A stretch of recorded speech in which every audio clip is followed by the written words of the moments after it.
Welcome to Akshara health TV. మనం శారీరకంగా ఎటువంటి జబ్బులు రాకుండా అంటే మాక్సిమం ఆఫ్ జబ్బులు రాకుండా ఉండాలి అంటే ఫస్ట్ ఆఫ్ ఆల్ మానసికంగా ఆరోగ్యంగా సంతోషంగా ఉండాలి. కాబట్టి మన మెంటల్ హెల్త్ అనేది మన ఓవరాల్ ఆరోగ్యంలో చాలా ఇంపార్టెంట్. ఈ రోజున వరల్డ్ మెంటల్ హెల్త్ డే సందర్భంగా ఈ వీడియో నేను నా ఫ్రెండ్తో కలిసి ఒక చిన్న చిట్ చాట్ డిస్కషన్ లాగా ప్లాన్ చేశాను. ఈ సంవత్సరం వరల్డ్ మెంటల్ హెల్త్ డేకి మెయిన్గా థీమ్ ఏం తీసుకున్నారంటే వర్క్ ప్లేస్ లో మెంటల్ హెల్త్. ఎందుకు ఇది అంత ప్రాధాన్యం సంతరించుకుంది అంటే ఇప్పుడు ఎస్పెషలీ సాఫ్ట్వేర్ ఫీల్డ్ పెరిగినప్పటి నుంచి కూడా వర్క్లో ఒక స్ట్రెస్ అనేది చాలా ఎక్కువైపోయింది. ఆ స్ట్రెస్ ఎక్కువైపోవడం వల్లనే మనకి డయాబెటీస్ అంటే బీపీ అంటే ఇలాంటి రకరకాల లైఫ్ స్టైల్ డిసీజెస్ పెరగడము, మెటబాలిక్ సిండ్రోమ్ రావడము, ఇలాంటి అనేక అనర్థాలకు దారితీస్తుంది. సో ఇంకా విమెన్లో అయితే ఇది ఇంకా అది ఇంకొక వేరే కోణం, అది వేరే లెవెల్ అనమాట. సో ఇప్పుడు భవానీ ఉంది నాతో పాటు. So hi Bhavani. హాయ్. మనం చూసిన అనేక రకాల ఇష్యూస్ కావచ్చు, డాక్టర్స్ తో చర్చించిన విషయాలు కావచ్చు, అవి 10 మందికి ఉపయోగపడతాయని అనిపించింది. అందుకనే మనమే ఎందుకు చేయొద్దు అనేది నా ప్లాన్. ఓవరాల్ గా అసలు అంటే నీ ఎరుకలో, నీ అబ్జర్వేషన్ లో ఈ వర్క్ ప్లేస్ ఎన్వైరన్మెంట్ లో ఉండే స్ట్రెస్ మెంటల్ హెల్త్ పైన ఎట్లా చూసావు? కార్పొరేటైజేషన్ అయిపోయింది ప్రతి చోట.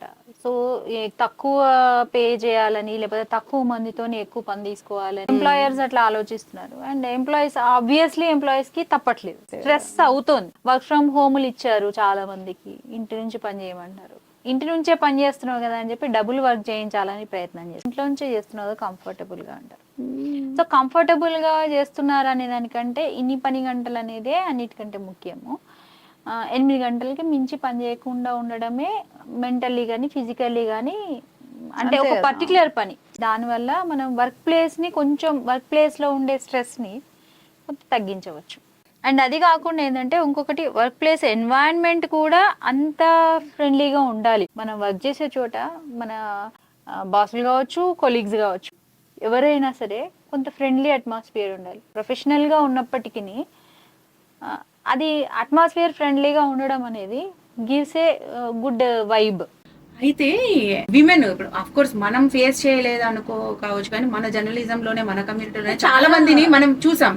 అంటే ఆ వర్క్ స్ట్రెస్ వల్ల రోగాలు తెచ్చుకున్నాం. ఆఫ్ కోర్స్ నేను అంతే బాధితురాలే కదా, థైరాయిడ్ వచ్చేసింది. ఆ వర్క్ ప్రెజర్ వల్ల రకరకాల హార్మోన్ ఇష్యూస్ రావడం, ఇంకా ఎస్పెషల్లీ ప్రెగ్నెంట్ విమెన్, ప్రెగ్నెన్సీతో వచ్చి పని చేసినప్పుడు కానీ, లాక్టేటింగ్ విమెన్ కానీ, పసిబిడ్డల్ని వేసుకొని ఉన్నప్పుడు కానీ, నీకు తెలుసు నువ్వు మిన్ను పెద్దగైన తర్వాత చూసావు కానీ అప్పుడు అది బుజ్జిదాన్ని, దాన్ని ఆంధ్రజ్యోతిలో ఉన్నప్పుడు బుజ్జిదాన్ని పసిబిడ్డని వేసుకొని ఇలా సిస్టమ్ ముందు పని చేసినప్పుడు దాన్ని ఇట్లా వేసుకొని సిస్టమ్ ముందర పని చేసేదాన్ని. లేదంటే మనకి అక్కడ ఒక టేబుల్ పెట్టేవాళ్ళు కదా, అన్ని ఫైల్స్ ఉండేవి కదా, ఆ ఫైల్స్ అన్ని చుట్టూతో ఫైల్స్ పెట్టేసి మధ్యలో ఒక ఇది వేసేసి దానికి మెత్తగా ఏదైనా వేసేసి దాంట్లో పడుకోబెట్టేదాన్ని. మనం ప్రెస్ కాన్ఫరెన్స్ పెద్ద అయిన తర్వాత కూడా మనతో పాటు తిరిగింది కదా. చిన్నప్పుడు కూడానే ప్రెస్ కాన్ఫరెన్స్లకి, ఇంటర్వ్యూస్ కి అన్నిటికీ తిప్పేదాన్ని. అట్లా అందరికి ఆ వెసులుబాటు ఉండకపోవచ్చు కదా, ఉండదు. కొన్ని నాకు తెలిసి కొన్ని కార్పొరేట్ ఆర్గనైజేషన్స్ కూడా డే కేర్స్ క్రష్ పెడుతున్నారంట ఇవాళ రేపు. అట్లాంటివి కొన్ని చోట్ల ఫెసిలిటీస్ ఇస్తున్నారు లాక్టేటింగ్ మదర్స్ కి కానీ, అండ్ చిన్నవాళ్ళు పిల్లలు చేయడానికి క్రషెస్ లాంటివి పెడుతున్నారని. వర్క్ ప్లేస్ లో స్ట్రెస్ అనేది ఆబ్వియస్లీ పెరిగింది. దాని ఇంపాక్ట్ మన జనాల మీద ఉంది అని చెప్పడానికి ఇప్పుడు జరుగుతున్న సడన్ డెత్స్ నడుస్తూ చచ్చిపోతున్నారు, మాట్లాడుతూ చచ్చిపోతున్నారు ఉట్టిగానే, జస్ట్ లైక్ దట్. అంత ఇంపాక్ట్ స్ట్రెస్ వల్లనే. లాంగ్ పీరియడ్ ఆఫ్ స్ట్రెస్ ఖచ్చితంగా మన మీద అటువంటి ఇంపాక్ట్ చూపిస్తుంది హెల్త్ మీద. ఎప్పటి కథ తెలుసా, నేను ఆయన డాక్టర్ శ్రీనివాస్ కుమార్ తోనైతే నేను ఆయన కేర్ లో ఉన్నప్పటి నుంచి రాస్తానే ఉన్నానే. Stress versus heart attacks.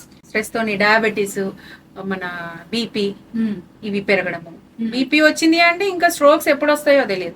10 ఏళ్ల క్రితం వరకు చూసుకున్నట్టయితే, 10 ఏళ్ల క్రితమే ఎస్పెషల్ నేను చెప్తున్నాను, తెలంగాణ స్టార్ట్ అయిన కొత్తలో చూస్తేనే చాలా తేడాలు ఉన్నాయి. అదే నేను ఆంధ్రజ్యోతిలో ఉన్నప్పుడైతే అసలు అంత ఎక్కువ మనకి ఇంతగా కనిపించేవి కాదు.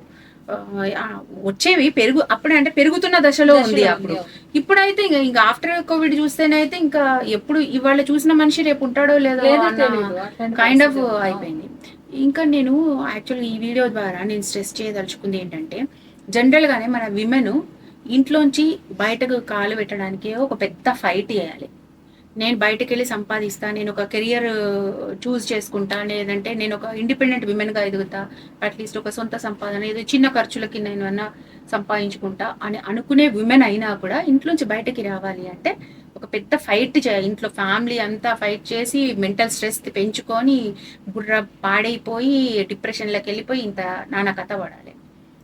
అలాంటిది అంత కష్టపడి బయటకు వచ్చిన ఒక అమ్మాయి ఈ వర్క్ ప్లేస్లో, ఒక ఆఫీస్లో, ఒక కార్పొరేట్ కల్చర్ పెరుగుతున్న ఈ నేపథ్యంలో ఇంకా రకరకాల ప్రెషర్స్ పడాలి, బాస్తో పడాలి, కొలీగ్తో పడాలి, తొందరగా పని కంప్లీట్ కాలేదని పడాలి, నువ్వు అంతసేపు ఉంటున్నావని కొంపలో ఉండే వాళ్ళతో పడాలి. దీన్ని ఎట్లా బ్యాలెన్స్ చేసుకోవాలి అనేది ఒక పెద్ద క్వశ్చన్ మార్క్ చాలా మంది. నిజంగానే బ్యాలెన్స్ అనేది ఇట్స్ అన్ ఆర్ట్. దాన్ని ఒక లైఫ్ స్కిల్ కింద చెప్పాలి మనం. యాక్చువల్లీ బయటికి రావాలి అనుకున్న అసలు యాక్చువల్లీ ఇంట్లో ఉండే వాళ్ళకి కూడా స్ట్రెస్ తక్కువే ఉండదు. ఈవెన్ హౌస్ వైఫ్లో కూడా తక్కువ స్ట్రెస్ ఉందని మనం చెప్పడానికి లేదు. దాంతో పాటు వర్క్ చేయాలని బయటికి వచ్చే వాళ్ళకి డబుల్ ఉంటుంది.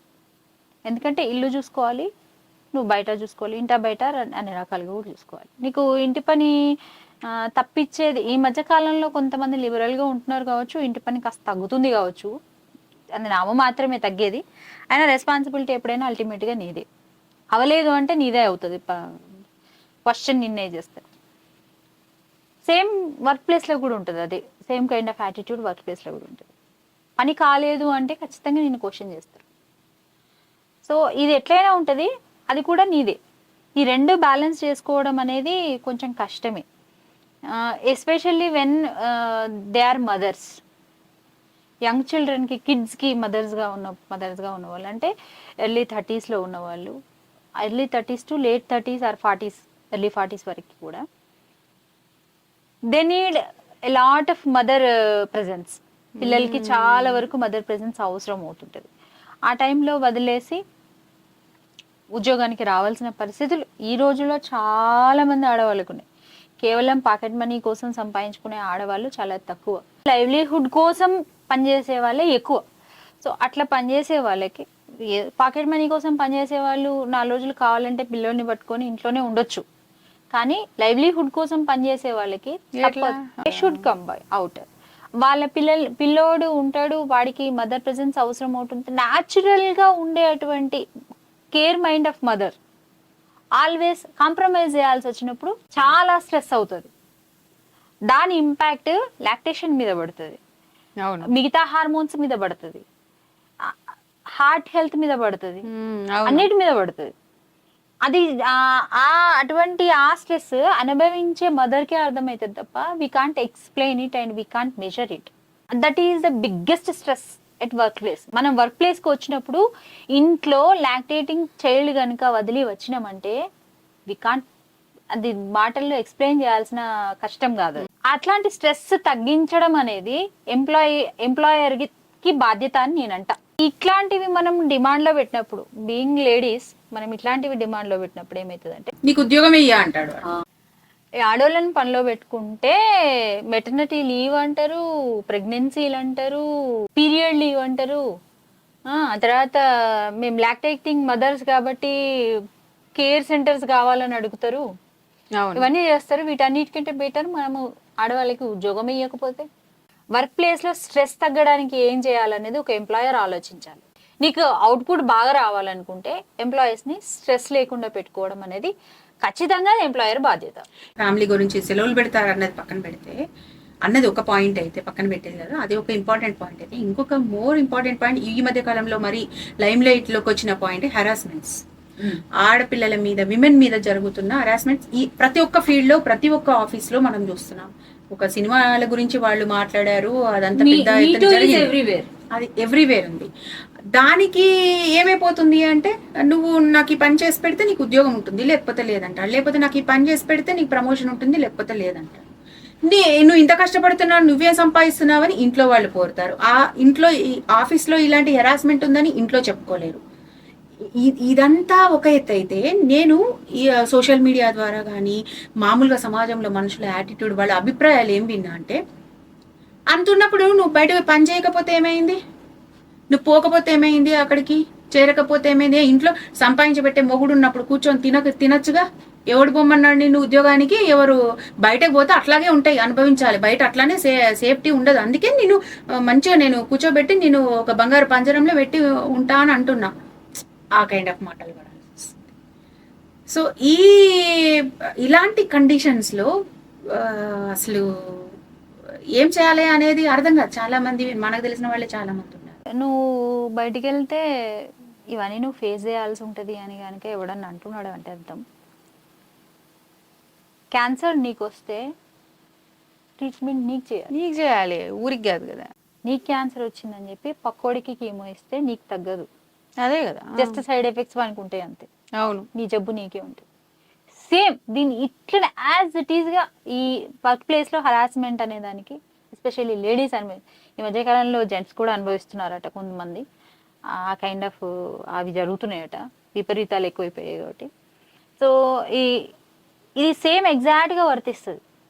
క్యాన్సర్ ఎవరికో ఉంటే వల్నరబుల్గా కనిపించిన వాళ్ళని కీమో చేయడం, నీకు క్యాన్సర్ తగ్గకపోగా నువ్వు క్యాన్సర్తో బాధపడుతూ పక్కనోనికి సైడ్ ఎఫెక్ట్స్ ఇస్తున్నావు. That is what happening today. ఎవరైతే హరాస్ చేస్తున్నారో జస్ట్ బికాజ్ పక్కన ఎదురుగా కనిపించేది వీక్గా ఉందని, వల్నరబుల్గా ఉందని, అందుబాటులో ఉందని, ఆమె మీద దాష్టికం చేయొచ్చు లేదా అతని మీద దాష్టికం చేయొచ్చు అన్న ఒక మైండ్ కైండ్తో చేస్తున్న వాళ్ళు ఉన్నారు. వాళ్ళు దే షుడ్ థింక్ ఆఫ్, వాళ్ళు మళ్ళీ ఒకసారి వెనక ఆలోచించుకోవాలి నేను ఏం చేస్తున్నాను. అది చాలా అవసరమైన విషయం. చాలా వరకు జాబ్స్ టార్గెట్ ఓరియంటెడ్గా ఉంటున్నాయి వాళ్ళు రేపు. మోస్ట్లీ అన్ని jobs 99% jobs are target oriented. That is making people more stress తగ్గాలంటే అంత సీరియస్ టార్గెట్స్ కాకుండా, టార్గెట్స్ ఉంటాయి, ఖచ్చితంగా ఉంటాయి, టార్గెట్ ఉండాల్సిందే కావచ్చు. ఎందుకంటే అచీవ్ చేయాలనుకున్న అది ఉంటుంది కదా వాళ్ళకు, ఆ అచీవ్ చేయాల్సిన గోల్కి టార్గెట్ కంపల్సరీ అనుకుంటా. కానీ అది కొంచెం లిబరల్గా ఉండాలి. ఇంకోటి ఏంటంటే, నలుగురు ఐదుగురు చేసే పని ఒక్కరి నెత్తి మీద వేస్తే వాళ్ళు ఎలా కంప్లీట్ చేయగలుగుతారు? ఎక్కువ పనిని తక్కువ ఖర్చుతోని రాబట్టాలని ట్రై చేస్తున్నారు. దానివల్ల ఏమైతుంది, ఈ తక్కువ మంది మీద బర్డెన్ అవుతుంది. That burden makes stress. Especially మహిళల్లో ఈ కైండ్ ఆఫ్ స్ట్రెస్ వర్క్ ప్లేస్లలో రకరకాల స్ట్రెస్లు ఫేస్ చేయాల్సి వస్తుంది. వాళ్ళు ఈ మామూలుగా మగవాళ్ళకి మోస్ట్లీ మగవాళ్ళకి ఏమవుతుందంటే, వాళ్ళకి వర్క్కి సంబంధించిన స్ట్రెస్సే ఉంటుంది. ఇన్ టైం కంప్లీట్ చేయాలనో, ఇంట్లో టార్గెట్ కంప్లీట్ చేసుకోవాలనో, లేకపోతే ఇంట్లో ఉన్న ఏవో కుటుంబ పరిస్థితులు అట్లాంటివి ఉంటాయి. కానీ లేడీస్కి 2-3 రకాలు ఉంటాయి. 2-3 రకాల స్ట్రెస్సెస్ ఉంటాయి. ఒకటేమో ఇంట్లో పరిస్థితులు మేనేజ్ చేసుకోవాల్సిన అవసరం ఉంటుంది, ఎమోషనల్లీ బ్యాలెన్స్ చేసుకోవాలి, మెటీరియలిస్టిక్లీ బ్యాలెన్స్ చేసుకోవాలి, ఫినాన్షియల్లీ బ్యాలెన్స్ చేసుకోవాలి, ఆమె హెల్త్ కూడా చూసుకోవాలి. సో ఇవన్నీ బ్యాలెన్స్ చేసుకోవాల్సి వస్తుంది. ఇంకొంతమందికి అయితే వాళ్ళ ఇన్లాస్, పేరెంట్స్ కి సంబంధించిన హెల్త్ కూడా వాళ్ళ మీదనే ఉంటుంది. సో ఇటువంటివన్నీ కూడా, వీటితో పాటు వర్క్ ప్లేస్లో వర్క్ కంప్లీట్ చేయాలన్న స్ట్రెస్ ఉంటుంది. కొంతమంది ఆడవాళ్ళకి అదర్ దాన్ వర్క్ కూడా స్ట్రెస్ ఉంటుంది. అవి ఏ రకమైన వేధింపులైనా కావచ్చు. ఆడవాళ్ళకి తక్కువ జీతాలు వేయడం, ప్రమోషన్లో వెనక్కి నెట్టడం, they can't do efficiently because they are ladies. అవును, వాళ్ళకి ఇంట్లో పనులు ఉంటాయి, లేదా ఇంకా సింగిల్ మదర్స్ లాంటి వాళ్ళకైతే ఇంకా చెప్పక్కర్లేదు. అట్లాంటివి అయితే ఉంటనే ఉంటాయి. టైం పెట్టలేరు, ఎక్కువసేపు ఉండలేరు. వీళ్ళకి ఫ్యామిలీలో ఇంపార్టెంట్, ఆఫీస్ పని కంటే. ఇవన్నీ ఇట్లా రకరకాలుగా నిందలు కూడా వేస్తారు. ఆడవాళ్ళు ఆ స్ట్రెస్ కూడా ఫేస్ చేయాల్సి ఉంటుంది. నాట్ ఓన్లీ ప్రతిదీ సెక్షువల్ హెరాస్మెంటే కాకపోవచ్చు. అవును, discrimination makes people week and stress. A kind of discrimination అయినా సరే అది స్టిల్ ఆడవాళ్ళకి అది కంటిన్యూ అయితేనే ఉంది. సో ఇటువంటి ఏ రకమైనటువంటి స్ట్రెస్ లేకుండా చాలా హాయిగా, హ్యాపీగా పని చేసుకునే వాతావరణాన్ని పని చోట కల్పించడం అనేది ఒక ఎంప్లాయర్ రెస్పాన్సిబిలిటీ. హైయర్ పొజిషన్స్లో ఉన్న వాళ్ళు they should think little broadly about their team and about their facilities and about their, అది కొంచెం ఫ్రెండ్లీగా పని చేయించుకుందామన్న ఆలోచనతో ఉండడం అనేది చాలా అవసరం. నిజానికి అట్లాంటి ఒక హెల్తీ వర్క్ ఎన్వైరన్మెంట్ ఉంటే అటు సంస్థకి కూడా ఎక్కువ లాభం. ఎక్కువ లాభం. మనం యాక్చువల్లీ ఇది నమస్తే తెలంగాణలో మనం టేస్ట్ కదా, మనం పని చేయడంలో మన మీద పని విపరీతమైన పని చేసేవాళ్ళం. అపార్ట్ ఫ్రమ్ అవర్ పేజెస్ వేరే వాటికి కూడా మనం ఇచ్చేవాళ్ళం. బట్ ఎప్పుడు మనం ప్రెజర్ గా ఫీల్ అవ్వలేదు. ఎందుకు అంటే అక్కడ ఒక ఫ్లెక్సిబుల్ ఎన్వైరన్మెంట్. ఈవెన్ ఆంధ్రజ్యోతిలో కూడా అట్లాగే ఉండేది నాకు. సో అలాంటి కైండ్ ఆఫ్ ఎన్వైరన్మెంట్ ఇస్తే ఇటు పనిచేసే వాళ్ళ హెల్త్ బాగుంటుంది, వాళ్ళు మానసికంగా, శారీరకంగా, ఎమోషనల్ గా అన్ని రకాలుగా వీళ్ళు బాగుంటారు, ఇటు సంస్థ ఎదుగుదలకి తోడ్పడుతుంది 100%. బట్ అంత చిన్న విషయం వీళ్ళు గ్రహించరు. ఇక్కడ నాకేమనిపిస్తుంది అంటే దీన్ని కూడా ఏమైనా గవర్నమెంట్ కూడా ఏమన్నా స్ట్రిక్ట్ గా రూల్స్ పాస్ చేయాలి. కార్పొరేట్ కంపెనీస్ ఇలా ఇవి కంపల్సరీ కదా, వాళ్ళ కోసం కార్పొరేట్ రూల్స్ ఆర్ దేర్ అనేది స్ట్రిక్ట్ గా అమలు పరచాలి అంటున్నారు. కార్పొరేట్ లాస్ ఆర్ దేర్ ఉన్నాయి, కానీ అన్ని లాస్ లాగే అవి అంతే. ఇప్పుడు ఇది అంటారే, ఇంత ఒక షాప్ పెట్టుకోవాలన్నా, ఒక కంపెనీ ఏదైనా ఒక ఆఫీస్ పెట్టుకోవాలంటే కింద నీకు ఇంత ఇది ఏంటి పార్కింగ్ ఏరియా ఉండాలి అనేది ఒకటి పెట్టినట్టుగా, నువ్వు ఒక కార్పొరేట్ కంపెనీ పెట్టాలి అంటే నీ ఎంప్లాయీస్ కి ఈ బెనిఫిట్స్ ఉండాలి, ఒక క్రష్ ఉండాలి, ఒక జిమ్ ఉండాలి. స్పెషల్ జిమ్ అసలు మనం మర్చిపోయాం. జిమ్ అనేది అటు ఆడవాళ్ళకి కానీ మగవాళ్ళకి కానీ నువ్వు ఒక జిమ్, ఒక యోగా, అట్లీస్ట్ జిమ్ ఫిట్నెస్ ఇప్పుడు నువ్వు కంపెనీలో ప్రొవైడ్ చేయకపోయినా వాళ్ళకి కైండ్ ఆఫ్ అలవెన్స్ అన్నా ఉండాలి అట్లీస్ట్. నువ్వు అది ఎంత బాగుంటుంది వాళ్ళకి. నువ్వు ఒక అట్లీస్ట్ ఒక వాళ్ళ ఫిట్నెస్ కోసం ఐటీ కంపెనీస్ అట్లాంటి పర్క్స్ ఇస్తున్నాయి. యంగ్ పీపుల్ ఆర్ డైయింగ్ అన్న విషయాన్ని అర్థం చేసుకున్న తర్వాత we should concentrate on mental and physical well being also అని అనుకుని అప్పుడు దే స్టార్టెడ్ మల్టీనేషనల్ లెవెల్లో పనిచేసే కంపెనీలు చాలా వరకు ఇస్తున్నాయి. ఇయర్లీ జిమ్ సబ్స్క్రిప్షన్ ఇవ్వడము, and they arrange the field trips, recreation trips ఇస్తున్నాయి. టీములుగా వెళ్తారు వాళ్ళు బయటికి, ఆ రోజు కోసం బయటికి ఏదో ఒక అవుట్ ప్లేస్ కి వెళ్ళడము, కొంచెం రిలాక్స్ అవ్వడము, out of the box they work. అక్కడ పనికి సంబంధించిన విషయాలు కాకుండా వేరే కొంచెం సరదాగా గడపడం, అట్లాంటివన్నీ కొన్ని కంపెనీలు చేస్తున్నాయి. అదే అన్ని కంపెనీలకి ఇవన్నీ వర్తించాలి. అందరూ అన్ని వర్క్ ప్లేసెస్ లో ఉన్న వాళ్ళకి ఇటువంటి ఒక అది ఇవ్వాలి. ఇవాళ చాలా స్ట్రెస్ లో పనిచేస్తున్న వర్కింగ్ ఏరియాస్ ఏంటి అంటే, ఒకటి మీడియా అయితే, రెండోది మెడికల్ ఫీల్డ్ అయితే, మూడోది సేల్స్ అండ్ మార్కెటింగ్ వాళ్ళు. వీళ్ళు ఐటీ వాళ్ళు ఆబ్వియస్లీ చేస్తారు, కానీ వాళ్ళకి అందుకు తగ్గట్టుగా వాళ్ళకి పర్క్స్ కూడా దొరుకుతాయి. హెల్త్ లో పనిచేసే వాళ్ళకి అంటే డాక్టర్స్ ఎంత స్ట్రెస్ లో ఉంటున్నారో అంతకు డబుల్ స్ట్రెస్ లో పారామెడికల్ సిబ్బంది కూడా ఉంటున్నారు. అంతకంటే ఎక్కువ స్ట్రెస్ లో పనిచేస్తున్నారు. వాళ్ళకి కావాల్సిన డాక్టర్లు ఎట్లయితే కావాల్సినంత మంది లేరు అని మాట్లాడతారో, సేమ్ అట్లనే పారామెడికల్ వాళ్ళు కూడా లేరు. ఈవెన్ నర్సింగ్ సిబ్బంది కావచ్చు, ఫార్మా సిబ్బంది కావచ్చు, ఇంకా మిగతా వాళ్ళు కావచ్చు, వాళ్ళు కూడా లేరు. వాళ్ళు కూడా more than their capacity they are working in stress. Doctors కూడా మనం చూసాం కదా, వాళ్ళు 5కి లంచ్ చేసే వాళ్ళు ఎంతమంది చూడలేదు. అవును, యాక్చువల్ అట్లా వర్క్ చేసే వాళ్ళము అంటే వరుసగా రెండు డ్యూటీలు చేసే గవర్నమెంట్ డాక్టర్లను కూడా చూసినాం. ఈ సెక్టార్స్ లో ఎస్పెషల్లీ చాలా ఎక్కువ స్ట్రెస్ ఉందని నేను అబ్జర్వ్ చేసినంత వరకు అనుకుంటున్నా. సేల్స్ అండ్ మార్కెటింగ్ వాళ్ళు, మెడికల్ ఫీల్డ్ వాళ్ళు, అండ్ మీడియా పీపుల్ కనీసం డాక్టర్లకి, సేల్స్ మార్కెటింగ్ లో పనిచేసే వాళ్ళకి అట్లీస్ట్ వాళ్ళ పర్ఫార్మెన్స్ కి తగ్గట్టుగా రికగ్నిషన్ ఉంటుంది. రెండోది they get some thing from that. వాళ్ళకి ఎంతో కొంత ఒక ఓవర్ టైం దొరుకుతుంది, ఒక పైసలు వస్తాయి, వాళ్ళకి అంత ఎంతో క్యాష్ చేసుకోగలుగుతారు. పని చేసే ప్రతి ఒక్కరికి friendly and stress free atmosphere అనేది ఖచ్చితంగా ఉండాలి. అది more important. So these are our opinions అండి. మేము అనుకున్నదే, బహుశా మీరందరూ చూస్తున్న అందరి అభిప్రాయాలు కూడా అవే కావచ్చు. మీరు ఆలోచిస్తూ ఉండొచ్చు కూడా. ఏదో మా పరిధిలో, మాకున్న టైంలో, మాకున్న బుజ్జి మెదడుతో మేము ఆలోచించి, చిన్న నాలెడ్జ్ తో మేము చెప్పిన విషయాలు ఇవి. జస్ట్ ఒక డిస్కషన్ అంటే ఏం లేదు. యాక్చువల్లీ ఈ చిట్ చాట్ లాంటి ఇది పెట్టడం వెనుక కారణం ఏంటంటే ఒక చిన్న ఆలోచన రేకెత్తించడం అంతే. హోప్ మీరు కూడా ఈ విషయం మీద ఆలోచిస్తారు, ఉపయోగపడింది అని అనుకుంటున్నాను. So anyway, thank you so much. నమస్తే.